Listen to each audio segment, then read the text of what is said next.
ang himala sa Maynila. Kung paano binago ng Pilipinas ang 12 gangster mula Colombia. Mga kaibigan, mayroong isang hindi kapanipaniwalang pangyayari ang naganap. Bakit kailangan pa nating dumaan sa bansang ito sa Asya? Siguradong magulo rin dito. Ito ang unang sigaw ni Diego, isang 17 anyos na binatilyo mula sa pinakamarahas na slum ng Colombia. Habang naglalakad kami sa gate ng Ninoy Aquino International Airport, ang kanyang katawan ay puno ng tattoo at hikaw. Kasama niya ang 12 kabataang miyembro ng street gang na nagsasalita lamang ng Espanyol. Papunta sana sila sa Espanya para sa isang EU rehabilitation program nang magkaaberya ang makina ng kanilang eroplano at kinailangang mag-emergency landing sa Maynila. Dito nagsimula ang mga pangyayaring hindi nila inaasahan. Alam niyo ba, ang mga kabataang ito, na ang mga ama ay pinatay ng mga drug cartel at namuhay sa pagbebenta ng droga mula edad 8, ay tuluyang nagbago ang pananaw sa buhay sa loob lamang ng 4 na araw sa lupain ng Pilipinas. Ang gulat na naramdaman nila sa paliparan. Ang katotohanang nasaksihan nila sa mataong kalsada ng Quiapo at Tondo, ang malasakit na naranasan nila sa ospital, at ang pilosopiya ng buhay na natutunan nila mula sa isang dating siga ng Maynila. 15 taon na akong tumutulong sa mga kabataan sa South America, pero ito ang unang pagkakataon na nakita kong nagbago ang kulay ng mata ng mga bata sa ganitong kaikling panahon. Binigyan sila ng Pilipinas ng tunay na pag-asa. Ito ang sinabi ni Ginoong Ramirez, isang Colombian social worker, na yumanig sa mundo ng rehabilitasyon sa South America. Ano nga ba ang nakita nila sa Pilipinas? Bakit ang mga taong habambuhay na kontrolado ng karahasan at droga ay lumuha at nagpasalamat sa mga Pilipino? Ako si Maria Reyes, isang dating NGO worker at ngayoy freelance interpreter. Sa nakalipas na 10 taon, nagtrabaho ako sa Colombia, Peru at Ecuador para sa mga proyekto ng kabataan. Ang nangyari noong Setyembre ay mananatiling pinakamalinaw na alaala sa aking buhay. Sa araw na iyon, sinalubong ko ang 12 kabataan sa El Dorado International Airport sa Bogota. Ang edad nila ay mula 16 hanggang 22. Lahat sila ay galing sa komuna 20, isang kilalang mapanganib na lugar.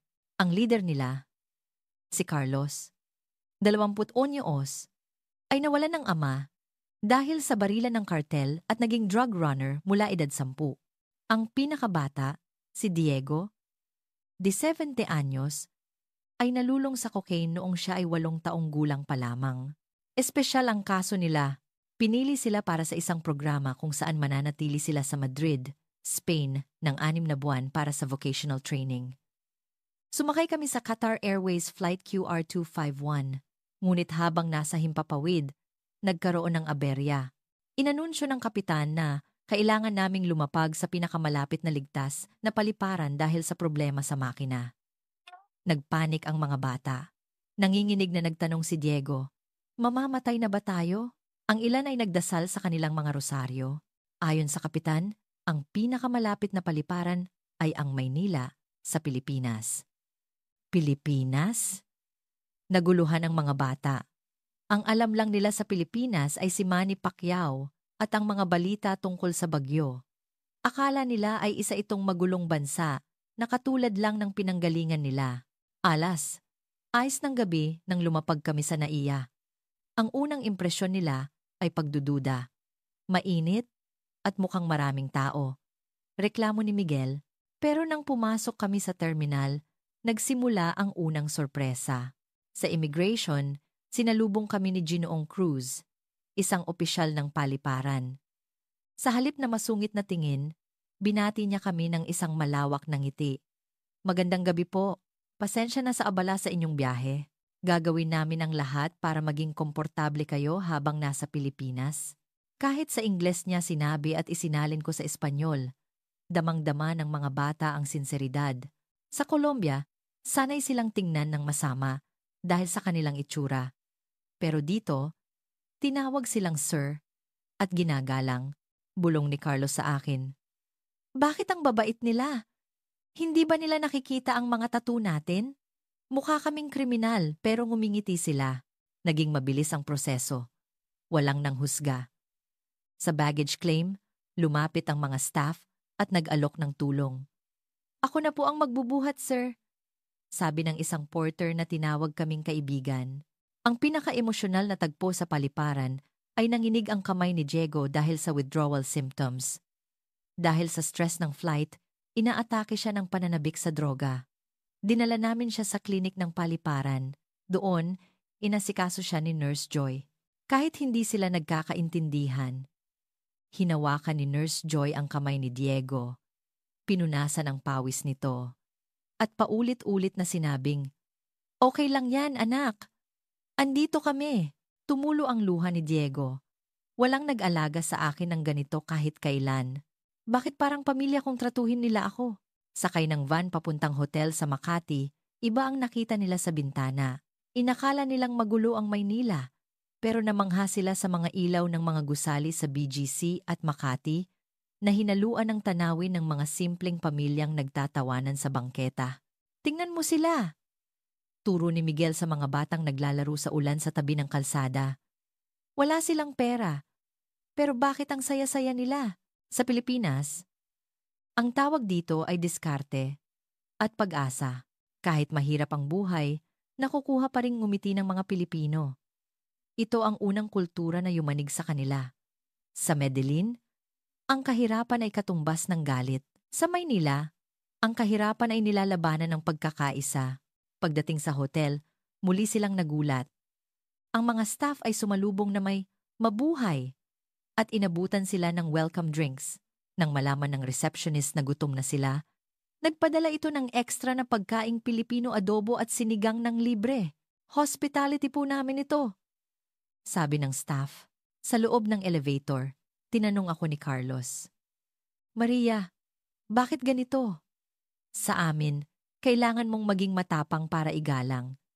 Dito, iginagalang ka kahit sino ka pa. Ipinaliwanag ko. Sa Pilipinas, may kultura kami ng kapwa. Itinuturing namin ang ibang tao bilang bahagi ng aming sarili. Hindi ka lang bisita, kapamilya ka. Kinabukasan, dinala ko sila sa isang tour.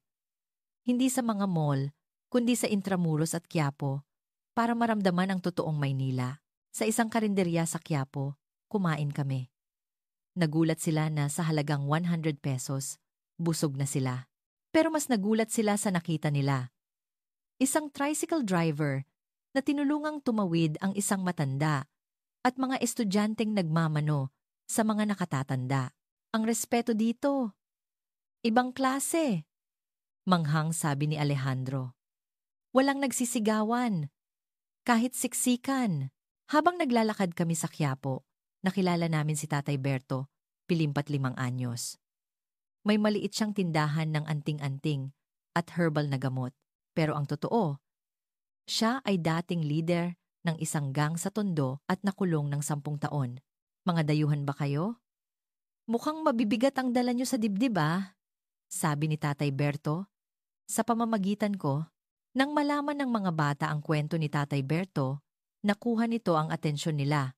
Dati akong siga, kwento ni Tatay Berto habang ipinapakita ang mga peklat sa braso. Akala ko noon, ang tapang ay nasa kamao. Pero nang mawala ang anak ko dahil sa gulo, doon ko nalaman. Ang tunay na matapang ay marunong magpatawad at magbago. Tumingin si Tatay Berto kay Carlos. Ikaw ang leader nila, no?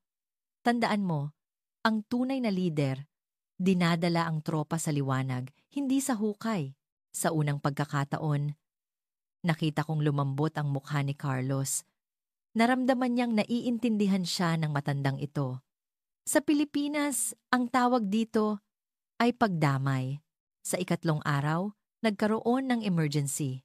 Nawalan ng malay si Diego sa hotel dahil sa matinding withdrawal. Tumawag ako ng ambulansya. Dinala kami sa Philippine General Hospital, PGH. Kahit pampublikong ospital at maraming pasyente, mabilis kaming inasikaso ng mga doktor.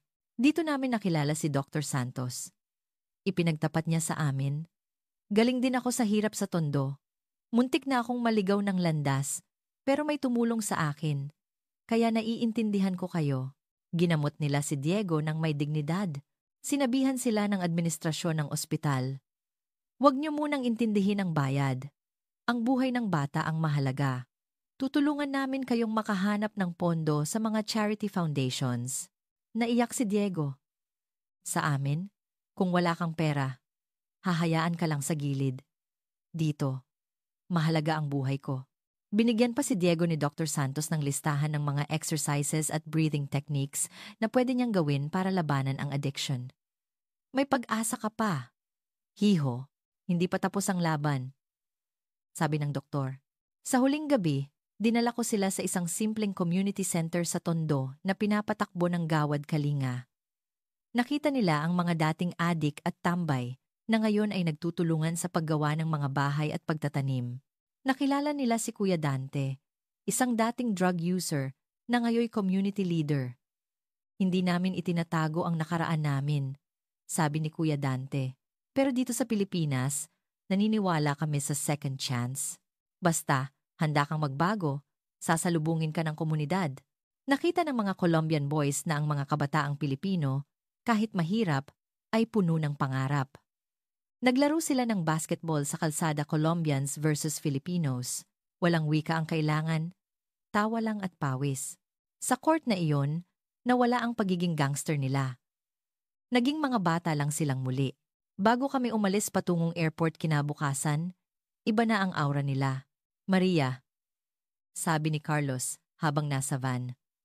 Akala namin impyerno ang mundo, pero ipinakita ng Pilipinas na may langit pa pala sa lupa kung marunong kang magmahal sa kapwa. Sa NAIA, bago sumakay ng eroplano papuntang Spain, nagsulat sila ng liham para kay Nurse Joy, Tatay Berto, Dr. Santos. Salamat Pilipinas, tinuruan niyo kaming maging tao ulit. Lumipad ang eroplano at iniwan namin ang Maynila. Pero dala nila ang pusong Pinoy. 6 na buwan ang lumipas, natapos nila ang programa sa Spain at umuwi sa Colombia. Pero hindi doon nagtapos ang kwento. Si Carlos ay nagtayo ng Casa Esperanza Bahay Pag-asa sa Medellin. Gamit ang inspirasyon mula sa Tondo, tinuturuan niya ang mga bata na ang tunay na tapang ay ang pagprotekta sa pamilya, hindi ang paghawak ng baril. Si Diego ay tuluyan ng gumaling at ngayon ay nag-aaral para maging social worker. Inspirasyon ang malasakit na naramdaman niya sa PGH. Si Miguel naman ay naging graphic artist, gumagawa ng mga mural na nagpapakita ng kapayapaan, hango sa mga makukulay na jeepney at sining na nakita niya sa Maynila.